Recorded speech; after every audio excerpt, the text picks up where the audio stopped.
Hello, everybody, and welcome back to another episode of Bruiser's Locker Room. I'm so excited to finally get the second one out there. I know it's been a long time since the first one, up until now, and I apologize, of course, for not being able to get one out as soon as I wanted to, but I'm just realizing that things take a lot of time, and I, of course, want to give quality to y'all, and I apologize for my setup, but it is my room, so we'll just have to make do, and I appreciate all of y'all for sticking it with me and rolling with the punches, so to say. But yes, a lot of things to cover, a lot of announcements, a lot of developments to go over from spring and summer. So without further ado, let's dive in to the line breakdown.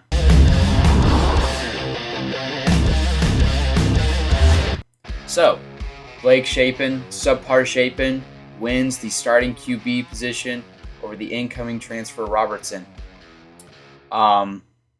Coming in from the Lariat, Shapen was named the starter after last spring's Green and Gold game.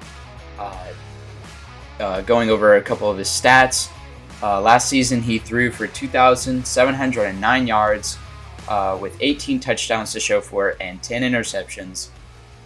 Out of 76 running attempts, he only gained 96 yards. That's 0.79. 0.79 yards per carry and only 2 touchdowns to show for it. This is what the Lariat's saying. If Shapen is named the starter, he's really going to have to prove that he's taking it as big strides as the team around him. So it's not just me. Our own local news is reporting the things that we've been seeing and that we all saw last football season. So, a couple of things from Aranda about Robertson. He said that Robertson's ability to lead and be a leader stood out in early part of the spring training, and that he continued to push with maturity and leadership with his energy. And honestly, reviewing the footage, which we'll get into, from Shapen and Robertson looked like at least a step above Shapen. So overall, I'm not holding my breath on this call. I can see the announcement for a couple reasons. Of course, he's a veteran. He's now got 1.5 years under the belt. I know we're all praying that Aranda's seeing something that we're not, and that there is a big improvement. But it just seems like Baylor's playing it safe. Aranda with his safe play calling. I mean, it's a little bit of a letdown because to hear the things from Aranda saying that Robertson coming in, the team is around his energy, he's really pulling it together, he's showing a lot of maturity. He's playing it safe. He's going with the safe call. He's going with the safe bet. And honestly, that didn't really work out too well for us last season. However, we can only hope for the best. And with other news on subpar Shapen recently on Instagram, the homie he had one job. I'll put it up on the screen. He had one job. He'd even write the thing for some sort of charity or get-together event, and he'd even bother to take off the quotation marks or the word that says caption. So that's our guy, apparently. So let's, moving past that, let's get into the spring game. Let's review some spring game footage. Shapen, I mean, I can't really say much about him. It was kind of same old. Overthrew a lot of his passes to his receivers. He had a couple zips here and there. A couple good passes, you got to give him credit. But a lot of it was the same that we saw from last season. So kind of a disappointment there. Robertson, from what I could tell, it was pretty solid performance. He was pretty much on the dot. He didn't really overthrow the ball too often, which was my biggest thing with Shapen. So, really excited to see that. Again, disappointed that he didn't win the starting QB position. And then we got Martinez. Not much there. Looks like he's going to be a solid backup for us. I guess it was nice to see him out there on the field. But yeah, that's pretty much all from the spring game.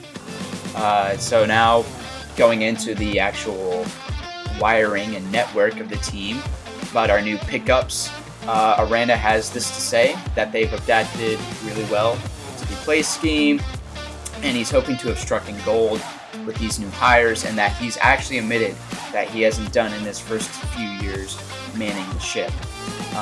Of course, this is in reference to the new coach hires.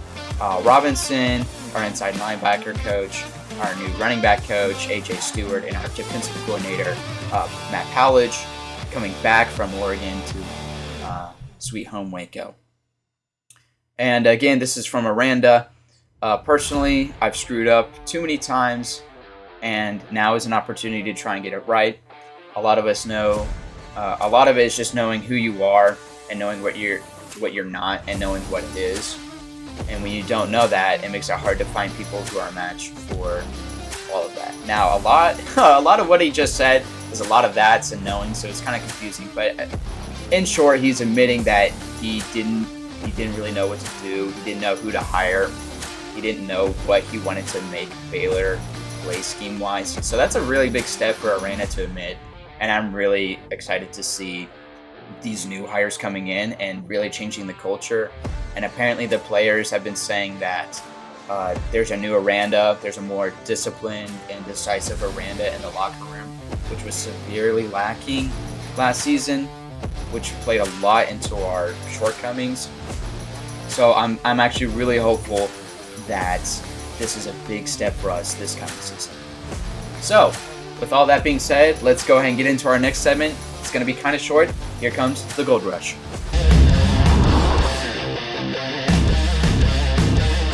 So, let's go ahead and, I know I did one last one, but let's go ahead and look at our updated Baylor record prediction. I see us going 8-4, but let's go it team by team, game by game. Starting off with Texas State at home. That's an easy one. I'm going to take that as a win. Next one is Utah at home. I actually see that as a loss. Utah's a big threat that I don't think many people know about.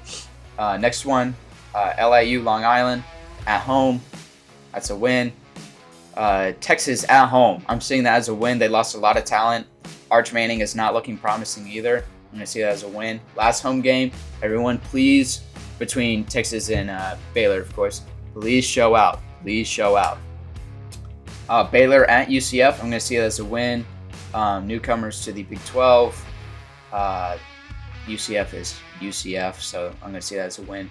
Tech at Baylor, I'm going to see that as a win. Baylor at Cincinnati, I'm going to see that as a loss. Cincinnati, of course, just made like top 4 a couple seasons ago, so they're a big threat. Iowa at Baylor, that's a win. Houston at Baylor, that's a win.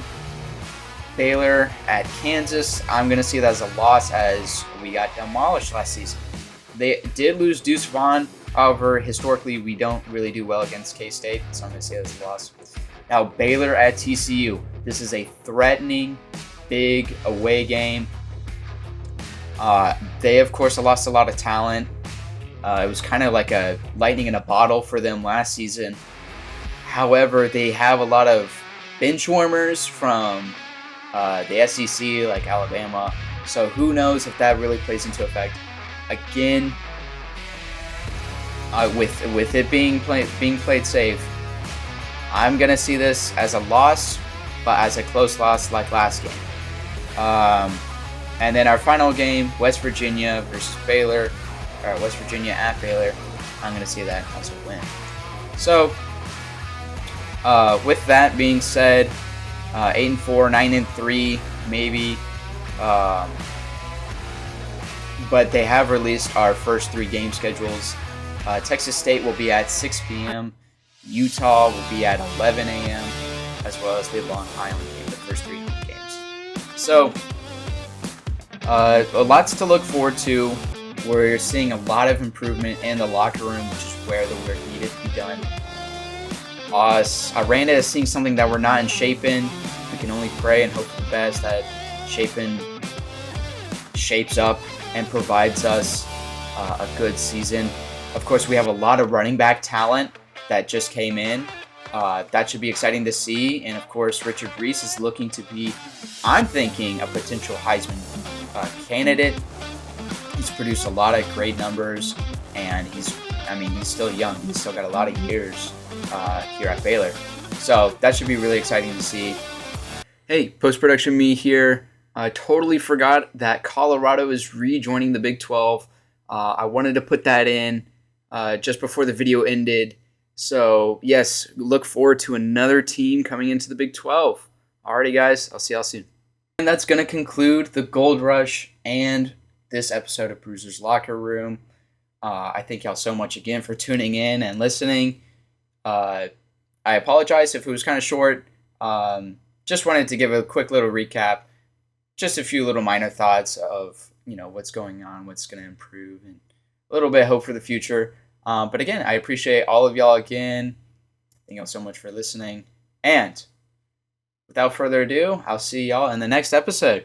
See you guys.